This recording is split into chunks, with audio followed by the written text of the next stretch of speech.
여러분 안녕하세요.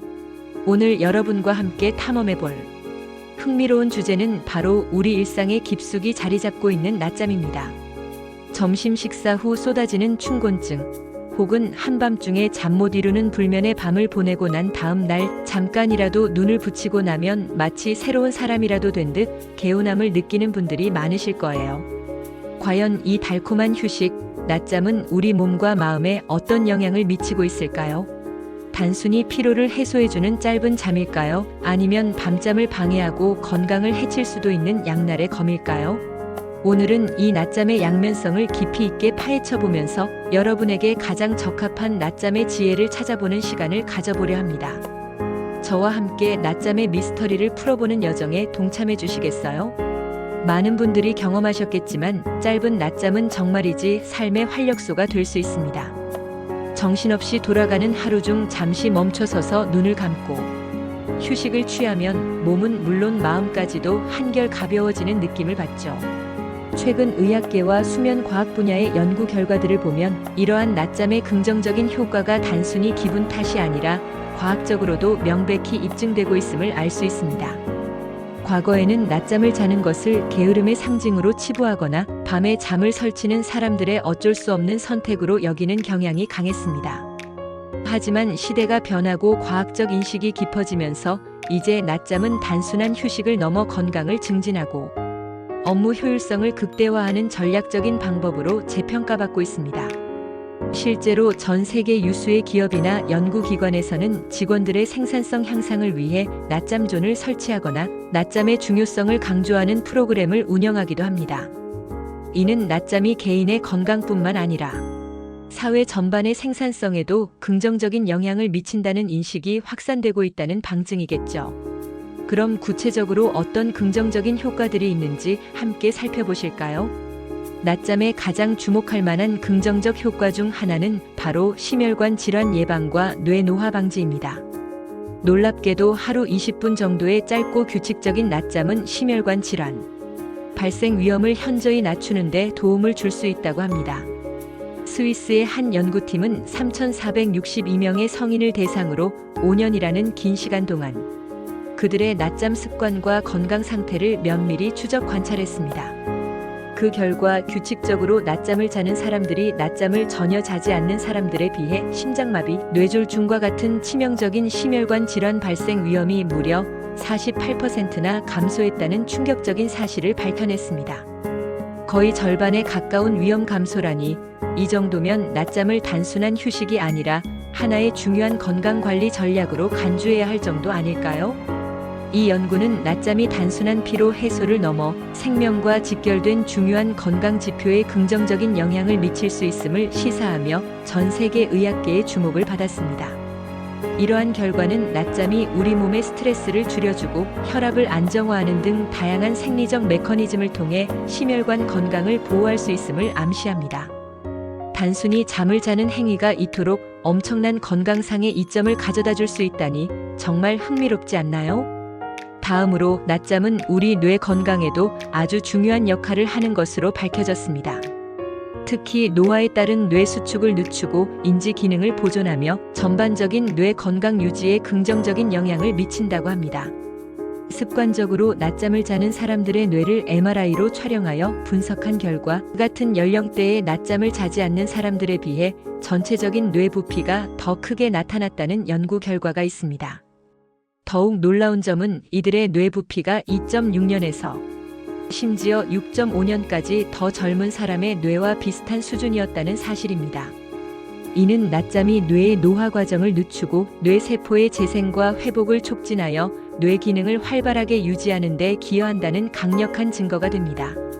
마치 뇌에 영양분을 공급하고 재충전하는 시간과 같다고 할 수 있죠. 우리가 낮잠을 자는 동안 뇌는 낮 동안 쌓였던 피로 물질을 제거하고 새로운 정보를 정리하며 중요한 기억들을 공고히 하는 작업을 수행합니다.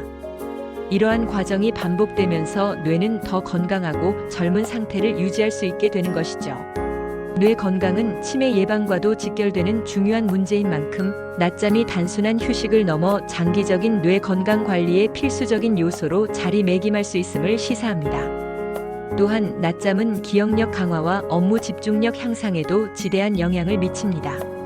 낮잠을 자는 동안 우리 뇌에서는 수면 방추와 같은 특정 뇌파 활동이 활발하게 나타나는데, 이러한 뇌파는 새로 학습한 정보를 장기 기억으로 전환하고 기존의 기억들을 통합하는 데 중요한 역할을 한다고 알려져 있습니다. 즉, 낮잠은 뇌가 마치 도서관 사서처럼 낮 동안 들어온 수많은 정보를 효율적으로 분류하고 정리하여 서가에 잘 꽂아두는 시간과 같다고 볼 수 있습니다. 이 과정을 통해 기억력이 강화되고 필요한 정보를 더 빠르고 정확하게 인출할 수 있게 되는 것이죠. 실제 연구 사례를 보면 장거리 비행을 하는 승무원들을 대상으로 한 연구에서 규칙적인 낮잠을 자는 그룹이 그렇지 않은 그룹보다 비행 중 발생하는 복잡한 상황에 대한 인지 능력, 문제 해결 능력, 그리고 전반적인 업무 수행 능력이 훨씬 더 높게 나타났다고 합니다. 이는 낮잠이 단순히 졸음을 쫓는 것을 넘어 고도의 집중력과 빠른 판단을 요구하는 업무 환경에서도 그 진가를 발휘할 수 있음을 보여줍니다. 만약 중요한 시험을 앞두고 있거나 창의적인 아이디어가 필요한 프로젝트를 진행 중이라면 잠깐의 낮잠이 생각지도 못한 번뜩임을 가져다 줄 수도 있다는 이야기입니다. 마지막으로 30분 미만의 짧은 낮잠은 혈압을 낮추고 스트레스 호르몬 수치를 감소시키는 데도 효과적이라고 하니 현대인의 고질적인 문제인 고혈압과 스트레스 관리에도 낮잠이 긍정적인 영향을 미칠 수 있다는 점을 기억해 두시면 좋겠습니다.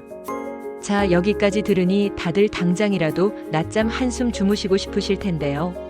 하지만 세상의 모든 것이 그렇듯 낮잠에도 양면성이 존재합니다.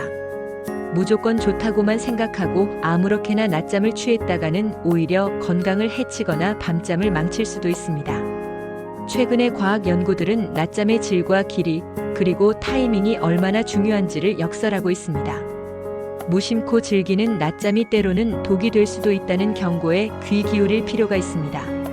그럼 지금부터 낮잠의 어두운 면, 즉 부정적인 측면에 대해 좀 더 자세히 알아보도록 하겠습니다. 이 부분은 여러분의 건강한 수면 습관을 위해 반드시 알아두셔야 할 중요한 정보이니 집중해 주세요. 낮잠의 부정적인 측면 중 가장 충격적인 연구 결과는 바로 조기 사망 위험 증가와 관련된 내용입니다. 30분 이상의 긴 낮잠을 자는 습관이 조기 사망 위험을 높일 수 있다는 연구가 발표되면서 많은 이들에게 충격을 주었습니다. 이 연구는 평균 연령 63세의 성인 8만 6천여 명을 대상으로 무려 11년이라는 긴 시간 동안 그들의 수면 패턴과 사망률을 면밀히 추적 조사한 결과입니다. 분석 결과 하루 30분 이상 낮잠을 자는 경우, 특히 정오에서 이른 오후 사이에 낮잠을 자는 경우, 그리고 낮잠 시간의 변동폭이 클 경우 조기 사망 위험과 유의미한 관련이 있는 것으로 나타났습니다. 이 결과는 낮잠이 너무 길거나 불규칙할 때 우리 몸의 생체 시계에 혼란을 주고 이는 장기적으로 건강에 부정적인 영향을 미칠 수 있음을 시사합니다. 연구자들은 긴 낮잠이 기저질환의 징후일 수도 있고 수면의 질 저하와 연관될 수도 있다고 보고 있습니다. 즉, 낮잠 자체가 직접적인 사망 원인이라기보다는 긴 낮잠이 다른 건강 문제의 신호이거나 혹은 건강을 악화시키는 요인이 될 수 있다는 의미로 해석될 수 있습니다. 그러니 오래 자면 오래 살겠지라는 막연한 생각은 금물입니다. 또한 너무 길거나 불규칙한 낮잠은 수면 패턴을 방해하고 건강상의 숨겨진 문제의 신호일 수도 있다는 점을 명심해야 합니다. 우리 몸에는 24시간 주기로 작동하는 정교한 생체 시계, 즉 일주기 리듬이 존재합니다. 이 리듬은 수면 마이너스 각성 주기, 호르몬 분비, 체온 조절 등 다양한 생체 기능을 조절하는데 너무 길거나 불규칙한 낮잠은 이러한 자연스러운 리듬을 교란시킬 수 있습니다. 특히 긴 낮잠은 밤에 숙면을 취하는 것을 방해하여 불면증을 유발하거나 악화시킬 수 있으며 이는 다시 다음날 낮에 더 심한 피로감을 느끼게 하여 악순환을 초래할 수 있습니다. 더욱이 평소에는 낮잠을 자지 않던 사람이 갑자기 낮에 참을 수 없는 졸음을 느끼며 긴 낮잠을 자게 된다면 이는 단순히 피곤해서가 아니라 건강상의 숨겨진 문제의 신호일 수도 있습니다. 예를 들어 수면 무호흡증, 갑상선 기능 저하증, 빈혈, 당뇨병 또는 특정 신경학적 질환 등 다양한 질병이 과도한 주간 졸음의 원인이 될 수 있습니다. 실제로 나쁜 수면 패턴은 우울증, 당뇨병, 심장병 등과 같은 만성 질환의 징후이거나 발병 위험을 높이는 요인이 될 수 있음이 여러 연구를 통해 밝혀졌습니다. 따라서 만약 본인의 낮잠 습관이 갑자기 변했거나 낮잠 없이는 도저히 생활할 수 없을 정도로 심한 주간 졸림을 경험한다면 단순히 낮잠으로 해결하려 하지 말고 병원을 방문하여 정확한 진단을 받아보는 것이 중요합니다. 여기서 또 한 가지 주의해야 할 점은 밤에 충분히 잠을 취한 사람이 낮잠을 자는 경우 오히려 심뇌혈관 질환 위험이 증가할 수 있다는 연구 결과입니다. 흔히 모자란 잠을 보충한다는 생각으로 낮잠을 자는 경우가 많은데 충분한 밤잠을 잔 후에도 낮잠을 자는 것은 오히려 건강에 해로울 수 있다는 것이죠. 이 연구는 낮잠의 필요성이 개인의 전체적인 수면량과 질에 따라 다르게 적용될 수 있음을 시사합니다. 즉, 밤잠이 충분하다면 굳이 낮잠을 자지 않는 것이 심뇌혈관 건강에 더 이로울 수 있다는 것입니다. 이는 수면의 총량뿐만 아니라 수면의 패턴과 질이 건강에 미치는 복합적인 영향을 보여주는 중요한 증거입니다. 따라서 자신의 밤잠 습관을 먼저 점검하고 그에 따라 낮잠의 필요성을 신중하게 판단하는 지혜가 필요하겠습니다. 그럼 도대체 어떻게 낮잠을 자야 건강에 도움이 되는 걸까요? 너무 길어도 문제, 불규칙해도 문제라니 대체 언제 얼마나 자야 한다는 말인가요? 걱정 마세요. 전문가들이 권장하는 황금 낮잠 시간과 주의사항이 있습니다. 이를 잘 지킨다면 낮잠을 건강에 이로운 습관으로 만들 수 있을 거예요. 첫째, 낮잠 시간은 30분 이하의 짧은 낮잠을 권장합니다. 대부분의 수면 전문가들은 오후 2시 이전에 15분에서 30분 정도의 짧은 낮잠을 가장 이상적이라고 말합니다. 왜 30분일까요? 그 이유는 30분 미만의 낮잠은 우리가 잠에서 깨어났을 때 흔히 경험하는 몽롱하고 정신없는 상태, 즉 수면 관성을 경험할 가능성이 현저히 적기 때문입니다. 수면 관성은 깊은 수면 단계에서 갑자기 깨어났을 때 발생하는 현상으로 깨어난 직후 몇 분에서 몇 시간 동안 집중력 저하, 판단력 흐림, 졸음 등이 지속될 수 있습니다. 하지만 얕은 수면 단계에서 깨어나는 15분에서 30분. 낮잠은 이러한 수면 관성을 최소화하여 깨어나자마자 바로 개운하고 상쾌한 기분으로 활동을 시작할 수 있게 도와줍니다. 마치 배터리를 잠깐 충전하는 것처럼 말이죠.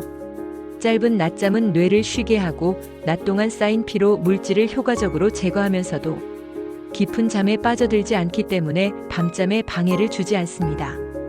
그러니 짧고 굵게. 이것이 낮잠의 첫 번째 황금률입니다. 둘째, 낮잠은 90분 이상 넘기지 않도록 특히 주의해야 합니다. 30분 이상의 긴 낮잠은 깊은 수면 단계로 진입할 가능성이 높아지기 때문에 앞서 언급한 수면 관성을 강하게 경험할 위험이 커집니다. 깨어나도 개운하기는커녕 오히려 더 피곤하고 멍한 느낌이 들 수 있다는 것이죠. 게다가 너무 오래 낮잠을 자게 되면 밤에 숙면을 취하기 어려워질 수 있습니다. 우리 몸의 수면 욕구는 하루 동안 축적되는데 낮잠으로 이 수면 욕구를 과도하게 해소해버리면 밤에 충분한 수면 압력이 형성되지 않아 잠들기 힘들거나 밤중에 자주 깨는 현상이 발생할 수 있습니다. 이는 결국 전체적인 수면의 질을 떨어뜨리고 만성 피로로 이어질 수 있습니다. 따라서 낮잠은 길지 않게 적당한 선에서 마무리하는 것이 중요합니다. 시계를 맞춰두거나 알람을 설정해두는 것이 좋은 방법이겠죠. 셋째, 불면증 환자는 낮잠을 피하는 것이 좋습니다. 만성 불면증과 같은 수면 장애를 가진 환자들에게는 낮잠이 독이 될 수 있습니다. 불면증 환자는 이미 밤에 잠들기 어렵거나 수면 유지가 어려운 상태인데 낮잠은 이러한 수면 패턴을 더욱 교란시켜 증상을 악화시킬 수 있기 때문입니다. 낮잠이 수면 욕구를 줄여 밤에 잠들기 더욱 어렵게 만들고 이는 다시 낮의 피로도를 높여 낮잠을 자게 만드는 악순환으로 이어질 수 있습니다. 불면증 환자의 경우 낮잠보다는 규칙적인 시간에 잠자리에 들고 일어나는 습관을 들이고 낮에는 햇빛을 충분히 쬐며 활발하게 활동하는 등 수면 위생을 철저히 지키는 것이 훨씬 중요합니다. 낮잠 대신 가벼운 스트레칭이나 명상으로 잠깐의 휴식을 취하는 것을 고려해 보세요. 넷째, 낮잠 시간과 건강 문제의 연관성을 항상 고려해야 합니다. 만약 평소에 낮잠을 잘 자지 않던 사람이 갑자기 지나치게 길거나 불규칙한 낮잠을 자는 습관이 생겼다면 이는 단순히 피곤해서가 아니라 건강상에 숨겨진 문제의 징후일 수 있습니다. 예를 들어 당뇨병, 갑상선 기능 이상, 우울증, 수면 무호흡증 등 다양한 질병들이 과도한 주간 졸림을 유발할 수 있습니다. 이러한 상황에서는 낮잠으로 임시 방편만 취할 것이 아니라 반드시 의사나 수면 전문가와 상담하여 정확한 원인을 진단하고 적절한 치료를 받는 것이 중요합니다. 우리 몸은 항상 우리에게 신호를 보내고 있습니다. 그 신호에 귀 기울이는 것이야말로 건강을 지키는 가장 현명한 방법입니다. 결론적으로 말씀드리자면 낮잠은 우리의 생활 습관과 건강 상태에 따라 약이 될 수도 독이 될 수도 있는 매우 흥미로운 존재입니다. 적절한 시간 동안 규칙적으로 그리고 현명하게 낮잠을 취한다면 피로 회복은 물론 심혈관 건강 증진, 뇌 기능 활성화, 기억력 및 집중력 향상 등 수많은 긍정적인 효과를 누릴 수 있습니다. 하지만 너무 길거나 불규칙한 낮잠은 밤잠을 방해하고 수면 패턴을 교란시키며 심지어는 심각한 건강 문제의 신호이거나 발병 위험을 높일 수도 있습니다. 결국 가장 중요한 것은 자기 자신의 몸에 대한 이해입니다. 나의 수면 패턴은 어떤지, 밤잠은 충분한지, 낮잠을 자면 어떤 느낌인지 등을 스스로 꾸준히 관찰하고 이를 바탕으로 나에게 가장 적합한 낮잠 시간을 찾아 현명하게 조절하는 지혜가 필요합니다. 무조건적인 낮잠 예찬론이나 맹목적인 낮잠 회피론 대신 과학적 근거와 개인의 건강 상태를 종합적으로 고려한 균형 잡힌 접근이 중요한 때입니다. 오늘 저와 함께 낮잠에 대해 알아본 내용들이 여러분의 더 건강하고 활기찬 생활에 작은 보탬이 되기를 진심으로 바랍니다. 여러분도 오늘부터 건강한 낮잠 습관으로 활기찬 하루하루를 만들어 가시길 바라며 다음번에도 더욱 유익하고 흥미로운 주제로 여러분을 찾아뵙겠습니다.